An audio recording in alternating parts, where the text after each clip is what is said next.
Hey guys, welcome back to TechMan. Today, let me show you how to fix Roblox not opening from browser. If Roblox isn't opening from your browser, here's how to fix it quickly.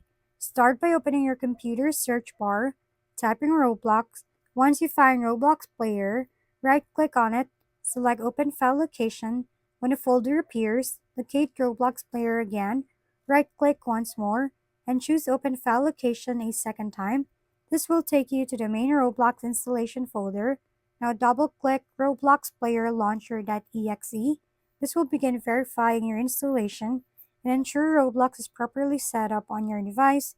Once it's done, try restarting your browser and clearing your cache just to be safe. Then head back to Roblox website and open any game. It should now launch automatically through the Roblox game client without any issue, letting you get right back to playing. If we've been helpful, kindly give us a thumbs up and don't forget to hit the subscribe and bell button for more contents. For any questions and suggestions, comment down below.